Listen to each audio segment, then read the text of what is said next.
Yeah, I don't know. In regards to current events, I heard the most kind of very controversial thing right now in Finland is the gay marriage debate, which is a huge thing everywhere now. But there was a mass exodus from the church. Yeah. So where do you guys see this going? Because Finland has always prided themselves on being a very progressive nation, and it sounds like this may be an area that isn't exactly aligning with that.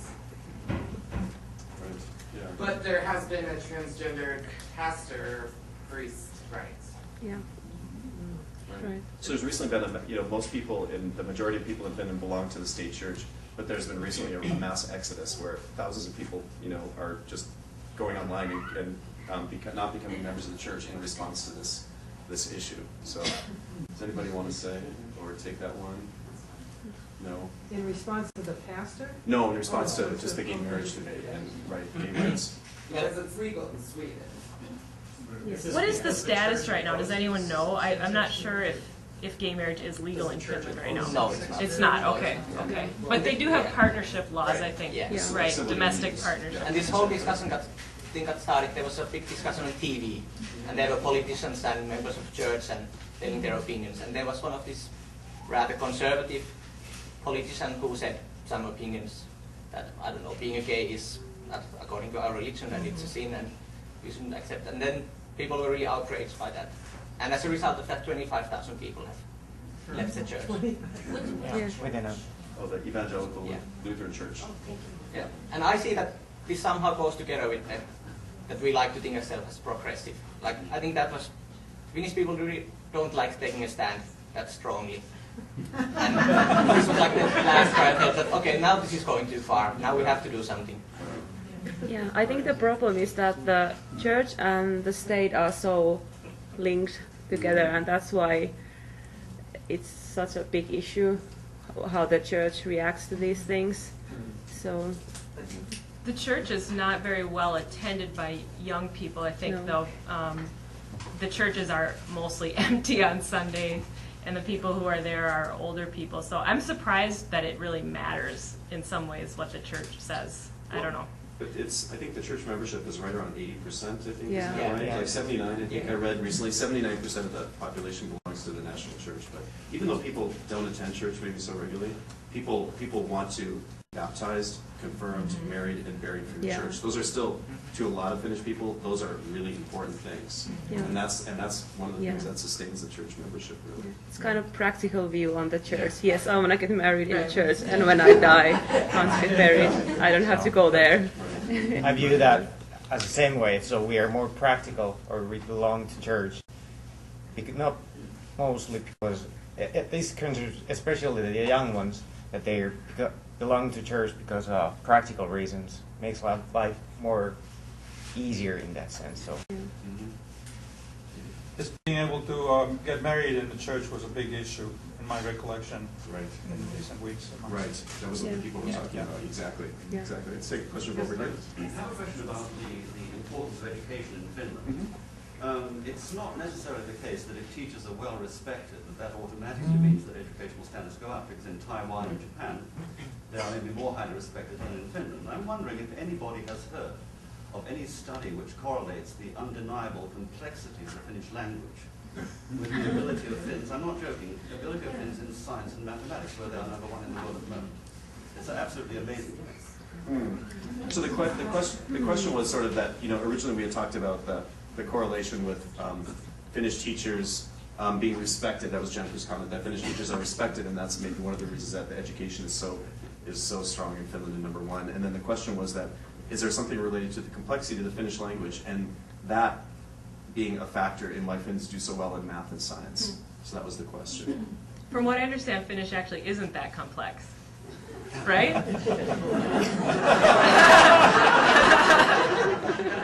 I mean, it's spelled the way it sounds.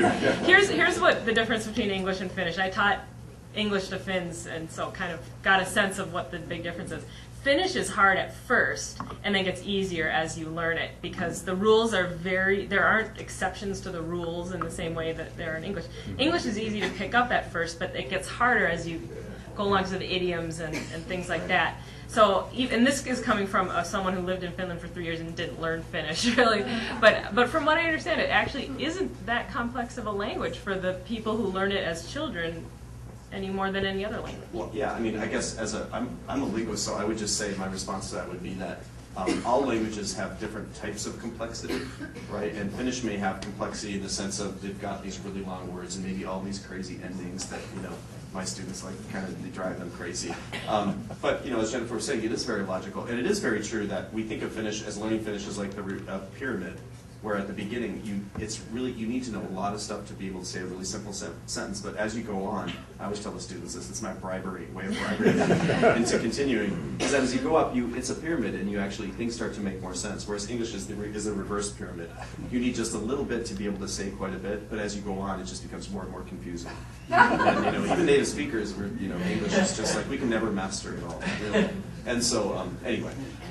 There are all kinds of theories, of course, why Finns learn to read, for instance. So one of them was recent a few years ago, that since all the TV programs have subtitles, the kids learn to read very quickly. So this was the secret to their language ability. I don't know that that's the reason, but anybody who wants to delve into it deeper, the McKinsey company made a study on not only the Finnish system, but all successful education systems in the world about 4 or 5 years ago, I think. And I have some excerpts with me here. But the most important thing, and I will not go into depth, but the most important thing according to this study was how the teachers are chosen. In other words, that the teacher quality is absolutely the crux of everything else. Then, of course, there's other things attached to it. You know, how do you get the very best students to become teachers? But we can get into that later if you want. But I won't go into it now. I'm smiling because I'm a teacher. Yeah. That's a good question, Lisa. If you want to read the result from the Newsweek, it was analyzed by the American Teachers Union, and since I have a daughter-in-law who's a high school teacher, she sent it to me and said that the reason was that first of all Finnish teachers have master's degrees, and then secondly was the teaching methods. They all have to practice teaching in an elite school, which I happened to be when I was going to school in Finland. The teachers did their practice student teaching in a so-called normal koulu, and it was a gymnasium for girls, and their lessons were evaluated by not just the principal, but the principal teachers in the field. So it was like giving your thesis in the earlier stage in life. So the teacher education have a lot to do with it, and so the teachers are admired for their work. But recently, since Finland has taken a lot of advice from America, how to diversify the subjects at school and set them up in blocks so that your students have more choices than they had at the time when I went to school. It's causing some new problems where the 6-week or 8-week course in one subject is taken at one time. It's not continuously throughout the school year, and so they are doing some adjustments because they don't want to cut down on science or math, and so they're cutting down on the arts. That's the first thing to go. And so they can't simultaneously take 3 art classes. They can take käsityö, handcraft, and painting, for instance, but not woodworking. So that study, if you just want to get it from any school teacher, should have that response to the Newsweek article. So it was, there's not, I guess, not really a question for the panel, but more sort of a commentary about that study that you could get, right, which is sort of analyzing the results. Okay, let's take it right here in the center. This is a question about differences of opinion. When you have elections in Finland, what are the major issues? Are they about foreign policy or social issues or economic equality? What do the Finns fight over? So major issues in elections, right? Well, for example, NATO membership is a constant battle, and it will always be. Okay. Russia, I think, is always something always that Finns are worried about. They're always looking to the east. Yeah. Nuclear power. Nuclear power. Always. Right. So sort of different issues than we have. you know, worry about those three. so It's much. not social issues, it's not abortion or anything like that. That's absurd to Finns. I think that that's even an issue here, or was. Maybe it's not as much anymore. Or, yeah. Okay, next question right here. I want to go back to religion because Okay. I'm a little confused about Sure. how strong the religious leaning is in Finland, and how does it inform all those wonderful 5 things that you listed that were evaluated? Right. Are they informed by people's religion at all? When I was in Finland, I experienced the church as empty, but I also experienced them available and wonderful in terms of helping a foreigner trace their history, but supported by the government. So I've been real confused. How does it inform life? How does religion inform those Yeah. 5 things that Well, were used inform to the quality of life, inform the or quality does of it? life? Yeah, that's a big question. Yeah. Yeah. That is a big difference between America and Finland. There just isn't that personal investment in the church member, you know, like going every Sunday, being involved with families, you know, that I saw. I don't know. That was what I saw. I don't know. I think one answer to your question is this. Since there's a state church, in fact there are 2. The Lutherans about 96, 97%, I think, and the Eastern Orthodox are another 3, and I was actually raised in the Eastern Orthodox church. But anyway, everybody has to go to religion classes as a kid. So you can't avoid learning that, you know, do unto your neighbor as you would have them do to you.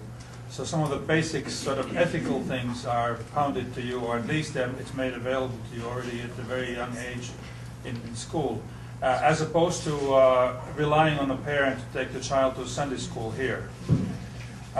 Maybe the emotional investment in religion is not the same as it may be here, because if you like what you see and learn and so forth, then you go back and you become a part of the church life and so forth, which is not so much the case in Finland. But you have learned the basics in ethics and so on from early on. They teach religious in school.